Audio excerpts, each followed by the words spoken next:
Halo Sobat AP, selamat datang di Podcast Bisik, Bincang Asik Administrasi Publik. Perkenalkan, saya Putri Nonikonita, mahasiswi Administrasi Publik FISIP Unsud Angkatan 2022. Nah, pada hari ini kita memiliki kesempatan istimewa untuk mendapatkan wawasan dari narasumber kita yang sangat terhormat, Bapak Dr. Duyanto Indiahono MSI. Mungkin kita boleh berkenalan singkat, Pak, silakan. Baik, terima kasih Mbak Putih. Assalamualaikum warahmatullahi wabarakatuh. Perkenalkan, saya Duyanto Indiahono. Saat ini diberi amanah untuk menjadi koordinator program studi Sarjana Strata 1 atau S1 Administrasi Publik Fakultas Ilmu Sosial dan Ilmu Politik Universitas Jenderal Sudirman.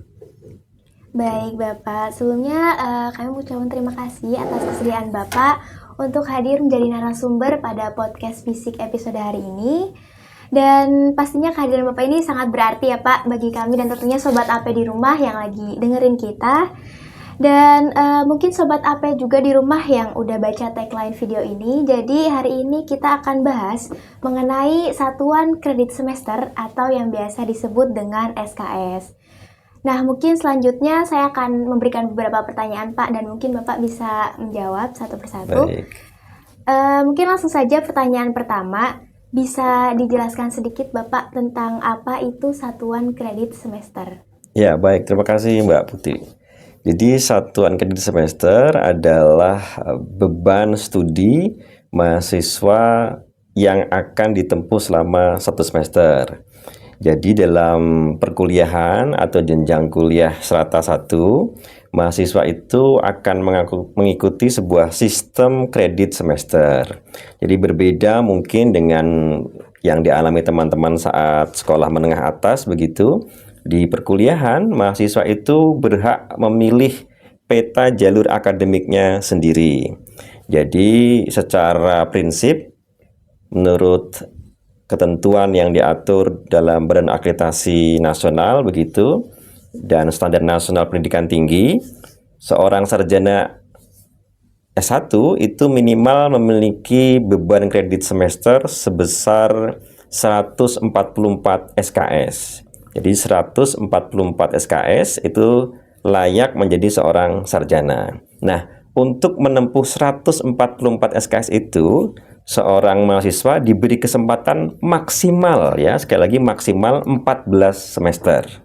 Maksimal. Jadi kalau kita bicara ideal ya kira-kira mahasiswa bisa menyelesaikan di semester 7, 8 atau 9. Nah, untuk membagi 144 ke 7, 8, 9 semester itu, nanti mahasiswa akan mengisi kartu rencana studi. Nah, kartu rencana studi itu adalah rencana studi mahasiswa dalam satu semester. Jadi ketika teman-teman nanti ikut perkuliahan di semester 1, 2, 3 sampai semester 8 misalnya, nah itu petanya bisa dibuat secara berbeda antara satu mahasiswa dengan mahasiswa yang lain. Jadi teman-teman boleh loh punya peta jalur menuju strata S1-nya atau gelar sarjana itu berbeda dengan teman-teman yang lain. Makanya kita menyebutnya sistem kredit semester dan di bawahnya itu ada satuan kredit semester. Begitu, Mbak.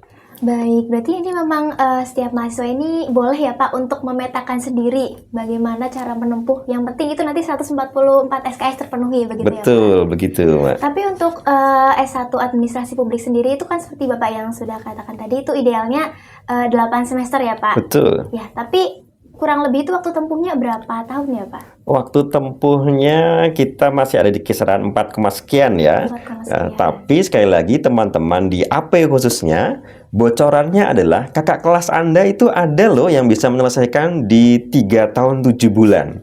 Baik, berarti memang 3 bulan lebih awal ya Pak? Ya, jadi sangat memungkinkan. Jadi bahkan kita di Prodi Administrasi Publik itu sudah melakukan berbagai program dalam beberapa tahun terakhir ini sehingga teman-teman itu bisa lulus lebih cepat dan teman-teman bisa manfaatkan banyak program yang ada di prodi ini. Misalnya teman-teman sudah bisa mengikuti program magang MBKM sejak semester 5 misalnya.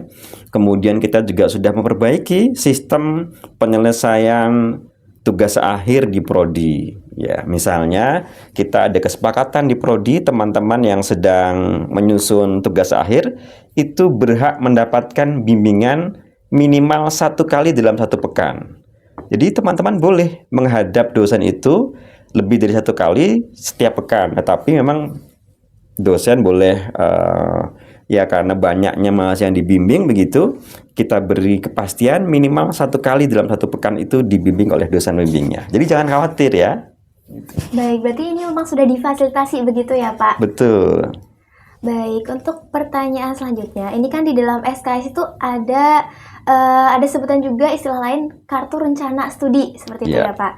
Nah, bagaimana cara mengisi KRS di Unsud dan apakah dari jurusan administrasi publik sendiri itu KRS-nya tiap semester sudah ada paketannya atau seperti apa Pak? Ya, baik.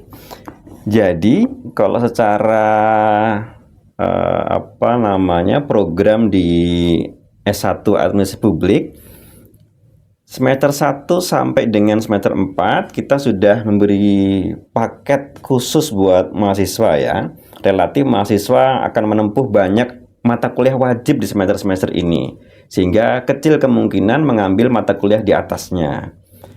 Tapi bukan berarti kemudian dengan misalnya indeks prestasi yang baik ya di semester 3 atau 4 itu boleh atau bisa mengambil mata kuliah di semester atas.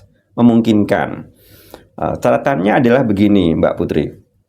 Bahwasannya tadi kan kita sudah tahu minimal 144 SKS. Jika kemudian teman-teman itu ingin atau punya minat khusus di mata kuliah di AP, silahkan diambil. Nah, ketika teman-teman itu mengambil mata kuliah sesuai dengan passionnya begitu, jangan khawatir ketika teman-teman nggak ada yang ngambil begitu. Silahkan diambil saja. Nanti kita di prodi akan fasilitasi mahasiswa tersebut berhak mendapatkan mata kuliah yang dia tuliskan di rencana studinya. Jadi idealnya nih mahasiswa semester 1, semester 2 itu sudah memegang dan membaca buku pedoman akademik kita. Jadi semester 1, paket saya 1 sampai 7 mata kuliah misalnya. Semester 2 misalnya juga 1 sampai 7 mata kuliah. Nah, kira-kira di mata kuliah semester 3, 4, 5 sampai dengan 8 mata kuliah apa saja yang seharusnya saya ambil itu bisa dibuat. Kenapa? Karena sangat memungkinkan. Lihat misalnya setiap semester kan kita dapat panduan pengisian KRS yang di dalamnya ada mata kuliah yang akan ditawarkan di semester 1, semester 3, 5, 7 begitu, dan juga semester 2, 4, 6, 8 itu sudah kita ketahui. Nah, teman-teman dari awal bisa merancang semester 3 saya mengambil mata kuliah ini. Karena IP saya 3, saya berhak dapat 21 sampai maksimal 24, saya mengambil mata kuliah atasnya nih. Ya, ketika mengambil mata kuliah atasnya, itu dipertimbangkan apakah mata kuliah di atas itu ada mata kuliah prasyarat. Kalau ada mata kuliah prasyarat lebih baik dihindari. Kalau teman-teman sudah mengambil, boleh diambil. Tapi kalau belum, lebih baik ditunda. Nah, ketika mengambil mata kuliah atasnya, teman-teman juga harus memperhatikan jadwal mata kuliah tersebut. Kenapa? Karena kita sudah menyusun juga, memprogram bahwa mahasiswa 1 semester itu kita pastikan tidak bentrok jadwalnya. Nah, adapun nanti ketika teman-teman mengambil mata kuliah atas dan kebetulan mungkin mata kuliah pilihan itu banyak yang mengambil dan teman-teman itu jadwalnya bentrok, bisa kita komunikasikan ya. Kita komunikasikan apakah memungkinkan mata kuliah yang atas itu bisa digeser sehingga mata kuliah tersebut bisa diambil oleh adik angkatan atau kakak angkatannya. Tetapi secara prinsip kalau teman-teman mengambil mata kuliah di satu angkatan, kita pastikan tidak ada jadwal kuliah yang bentrok. Selain jadwal mata kuliah, teman-teman juga harus memperhatikan jadwal ujiannya. Maka setiap kita menawarkan program mata kuliah yang akan diambil di semester genap atau ganjil, di sana sudah ada jadwal kuliah, juga ada jadwal ujian untuk memastikan teman-teman itu safe ketika melalui mata kuliah dan saat ujiannya. begitu. Baik, berarti mungkin tadi sudah disampaikan juga ya Pak, ternyata IP ini juga mempengaruhi pengambilan SKS nantinya. Seperti Betul, itu, ya, sangat Pak. pengaruh. Iya, dan mungkin ini juga ada pesan juga buat Sobat AP, jangan sampai ragu untuk memilih mata kuliah yang peminatan seperti itu ya Pak. Betul. Karena kalau merasa itu sudah sesuai passion, ya diambil saja ya Pak, tidak usah Betul. mikir nanti ada temennya atau enggak gitu ya Pak. Ya. Baik, mungkin lanjut ke pertanyaan selanjutnya. Setiap semester ini mahasiswa dapat mengambil berapa SKS, Pak? Dan adakah ketentuan bagi mahasiswa dalam mengambil SKS ini? Ya, jadi karena kita ada di satuan kredit semester yang menunjukkan beban seorang mahasiswa ketika menempuh kuliah dalam satu semester, itu ada ketentuannya.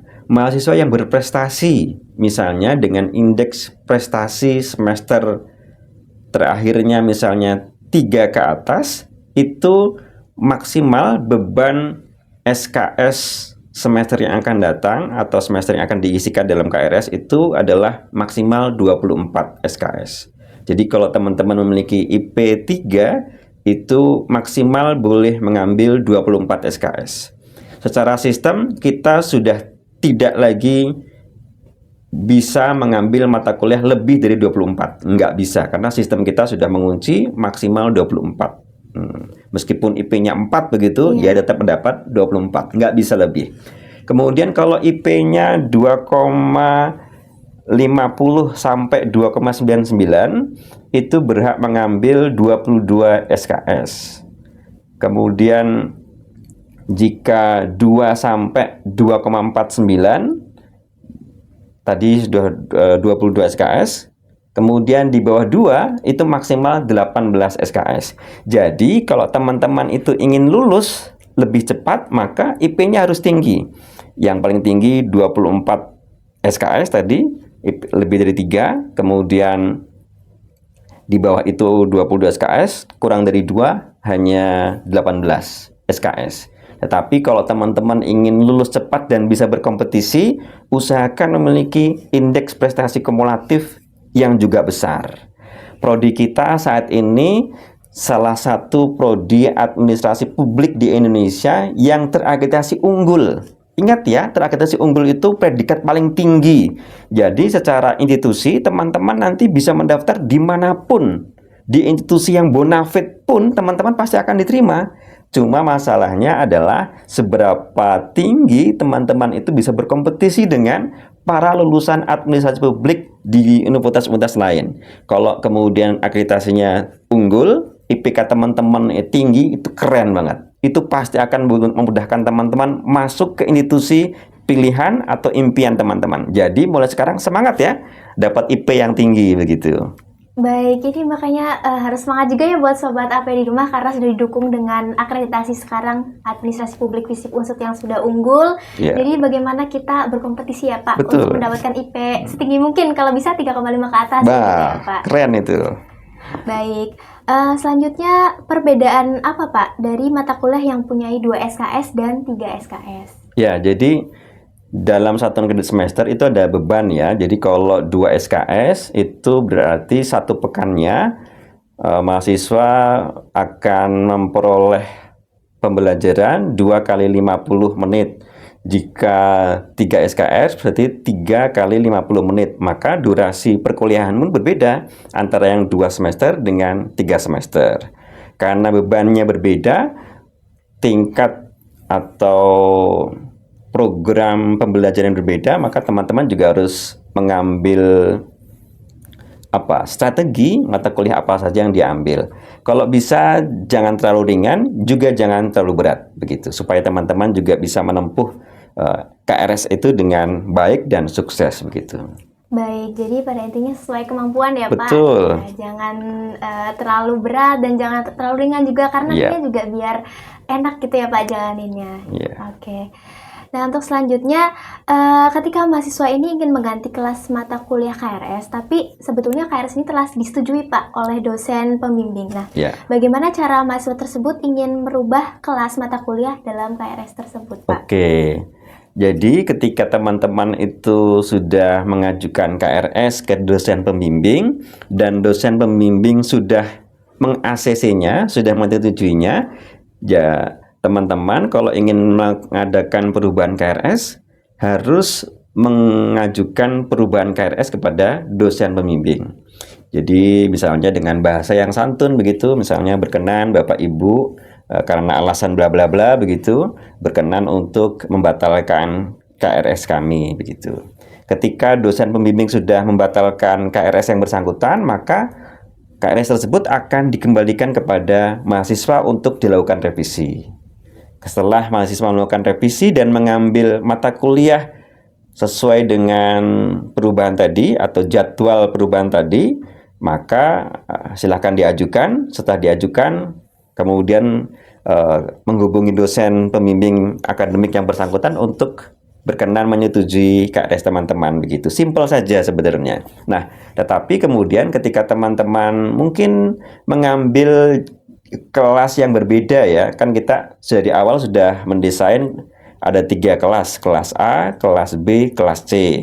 Ketika teman-teman misalnya mengambil di kelas B itu penuh misalnya, ingin pindah ke kelas C begitu. Nah, prinsipnya pastikan bahwa jadwal mata kuliah yang kita ambil itu tidak bentrok, dan yang kedua ujiannya pun tidak bentrok. Selama mata kuliah tersebut yang sama tadi kelasnya tipe A, B, C begitu, jadwalnya tidak bentrok, ujian tidak bentrok, teman-teman boleh mengambil kelas berbeda. Tetapi sebisa mungkin pilih sesuai dengan jenis kelas dulu. Kalau memang ada alasan urgen begitu, boleh mengganti kelas. Ya. Baik, jadi buat sobat AP ini jangan bingung kalau misal KRS-nya ini mau ganti kelas atau apa, silahkan bisa dikomunikasikan ya Pak dengan dosen pembimbing, karena pastinya juga dosen pembimbing ini sangat welcome ya Pak untuk membantu para mahasiswa ini. Insya Allah kita akan.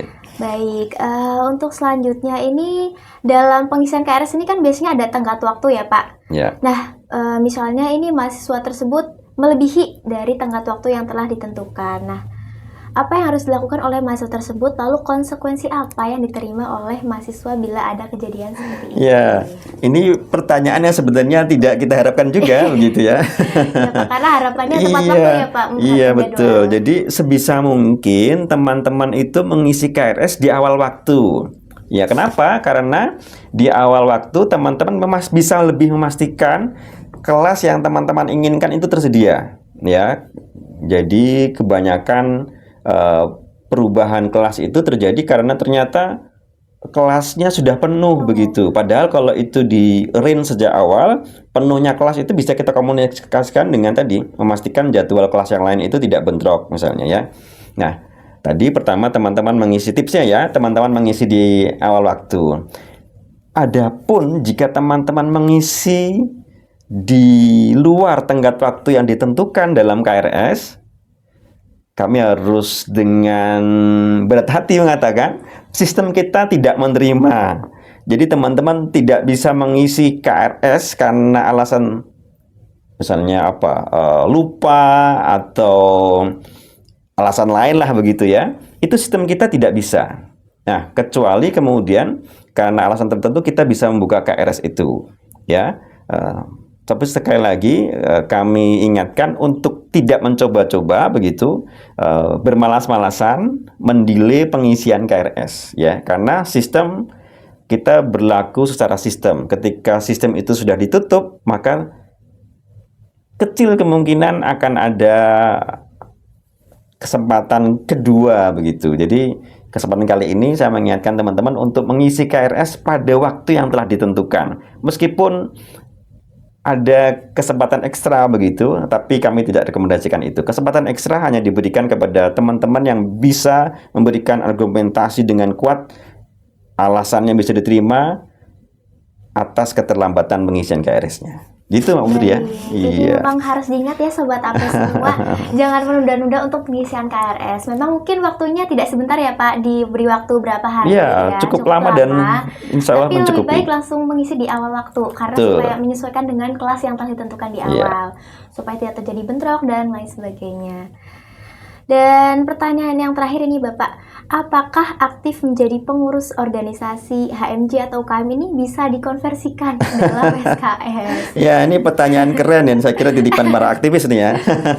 Ya, jadi bagi teman-teman yang aktif di organisasi kampus ya maupun ekstra kampus, kami mendorong teman-teman untuk aktif di sana seaktif mungkin, karena aktivitas mahasiswa baik itu di intra maupun ekstra kampus itu akan membentuk mahasiswa ya. Minimal dia memiliki percaya diri yang lebih tinggi, kemudian kemampuan daya banting dan tak mudah menyerah lebih tinggi, itu keren banget. Jadi teman-teman jangan lupa selama kuliah ini ikut organisasi ya, baik itu di dalam maupun di ekstra kampus. Nah, adapun terkait dengan apakah ada konversi mata kuliah begitu, ya begini, konversi mata kuliah itu dilakukan untuk kegiatan-kegiatan akademik. Ya, jadi untuk bisa mengkonversi ke kegiatan atau ke mata kuliah tadi, itu hanya bisa pada kegiatan-kegiatan yang relate dengan kegiatan akademik. Nah, untuk kegiatan mahasiswa aktif di organisasi intra maupun ekstra kampus, sampai saat ini kita belum ada mekanisme tersebut. Kalau teman-teman ingin mendapatkan konversi mata kuliah, teman-teman bisa berprestasi di suatu bidang tertentu atau suatu kompetisi tertentu. Nah, itu bisa kita pertimbangkan ya, selama kompetisi tersebut memang relate dengan kurikulum kita, gitu ya.